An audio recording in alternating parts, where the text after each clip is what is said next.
Honestly বলতে গেলে আপনারা যতটা এক্সাইটেড তার থেকে আমি অনেক বেশি excited. Probably I am working with the superstar of the last superstars. Oh my god, what a comment! নমস্কার বন্ধুরা, আমি পৌশালী চলে এলাম আরও একটা নতুন ভিডিও নিয়ে। আমি আজকে এই ভিডিওটা একটু অন্যভাবে শুরু করলাম আর কি। অ্যাকচুয়ালি আমি যে কথাগুলো দিয়ে, যে লাইনটা দিয়ে শুরু করলাম, সেই কথাটা বলেছেন এসবিএফ এর কর্ণধার মহেন্দ্র সোনি। আজকে বিকেলবেলার দিকে তোমরা সবাই জানো রাইহান রাফির ডিরেকশনে নতুন একটি সিনেমার অ্যানাউন্সমেন্ট হয়ে গেছে, যে সিনেমাতে আমরা মুখ্য চরিত্রে অভিনয় করতে দেখতে পাবো ঢালিউড বাদশাহ শাকিব খানকে। সিনেমাটার নাম হচ্ছে তুফান। আরও একটা কথা তিনি বললেন, তার অভিজ্ঞতা থেকে বললেন যে তিনি এখনো পর্যন্ত এরকমটা দেখেননি যে শাকিব খানের পরে ইতিমধ্যে আর কেউ তৈরি হবে কি না। এবং ইটস ট্রু, বক্স অফিসের দিক থেকে শাকিব খান এমন একটা নাম যার নামে সিনেমা চলে। And it's really true. আমরা বলছি, আপনি বলছেন বা তুমি বলছো সাকিবিয়ান ভাইরা বোনেরা, আমি বলছি এটা প্রমাণিত। এটা প্রমাণিত কোনো একটা বাংলা ছবি কোভিড পরবর্তী সময় 40 কোটি টাকার ব্যবসা করে দেখাক, যেটা প্রিয়তমা করে দেখাতে পেরেছে। এখানে মিথ্যের কিছু নেই। আমি আশা করবো এটা শুনে কেউ রাগ করবে না। আরে ভাই, আমি বলছি না, এসবিএফ এর কর্ণধার বলছেন, মহেন্দ্র সোনি বলছেন, উনি বলছেন এই কথাটা। তার মানে আজকে এই বিষয়টা তো আমাদের মানতে হবে যে আমরা যদি এপার বাংলা ওপার বাংলা ভাগ করব না, কিন্তু আমরা বাংলা সিনেমা নিয়ে কথা বলছি, তাহলে আমরা এমনটা কোভিড পরবর্তী সময়ে একজন সুপারস্টারকেই কিন্তু করতে দেখলাম, যার কাছে 40 কোটি টাকার একটা বক্স অফিসের দখল আছে ভাই। যে ছবিটার বাজেট ছিল অ্যাবভলি 3 কোটি টাকা, খুব বেশি করে বললাম মেরে খুঁটে। যদি খুব মন দিয়ে হিসেব করা যায় বা একটু ভেতর থেকে খোঁজ নেওয়া যায়, জানা যাবে এই ছবিটার বাজেট ছিল 2.5 কোটি থেকে 3.25 কোটি টাকা। সেই ছবিটা 40 কোটি টাকা প্লাস বক্স অফিস কালেকশন করেছে শুধুমাত্র নিজের দেশ থেকে, বাংলাদেশ থেকে। আজকে ভালো লাগছে কেন জানো? আমি এপার বাংলায় বসে ভিডিও তৈরি করছি, আমাদের পশ্চিম বাংলার স্বনামধন্য একজন প্রযোজক মহেন্দ্র সোনি, এসবিএফ এমন একটি প্রোডাকশন হাউস যারা কার সঙ্গে কাজ করেনি, এবং আমরা বলতে পারি যে প্রচণ্ড সাকসেসফুল একটি প্রোডাকশন হাউস।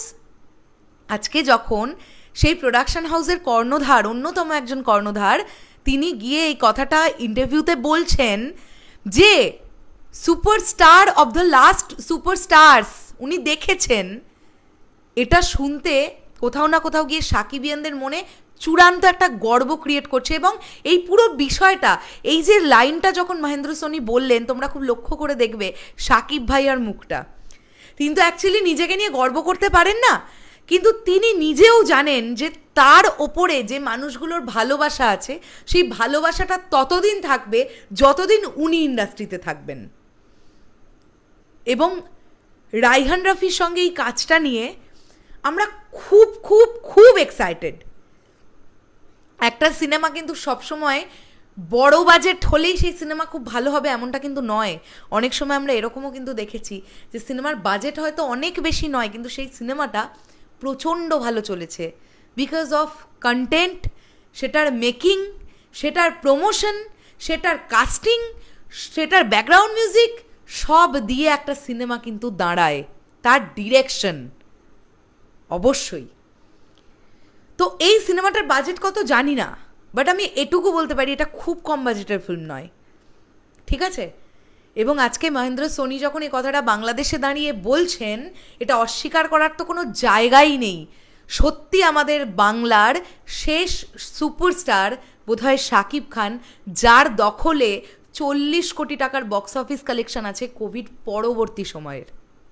আমি একটাই জিনিস বলতে চাই এখান থেকে, যে ভাই ফ্যান বেস তো এরম লয়াল হওয়া উচিত।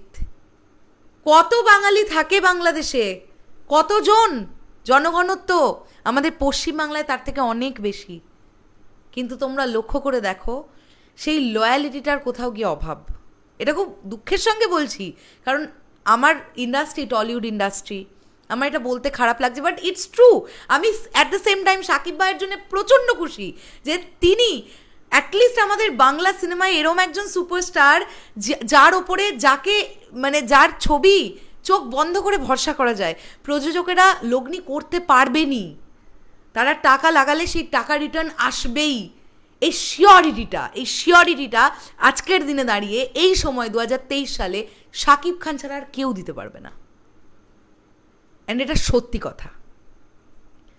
চলো বন্ধুরা, আমি জানি এই ভিডিওটা দেখার পরে অনেকেরই এখন মনে হতে পারে যে আবার উল্টোপাল্টা কমেন্ট আসবে, আমার তাতে যদিও কিচ্ছু যায় আসছে না। যারা এই ধরনের কমেন্ট করবে তারা নিজেরাও জানে যে যেটা বললাম সেটা সত্যি, আর আমার বলার ওপরে কিছু যায় আসে না। যদি আমাকেই গালাগালি করতে হয় তাহলে ইনডাইরেক্টলি তাদের মহেন্দ্র সোনিকেও গালাগালি করতে হবে, কারণ এই কথাগুলো মহেন্দ্র সোনি বলেছেন, আমি নই। চলো বন্ধুরা, দেখা হচ্ছে আবার খুব শিগগিরই নতুন কোনো ভিডিও নিয়ে।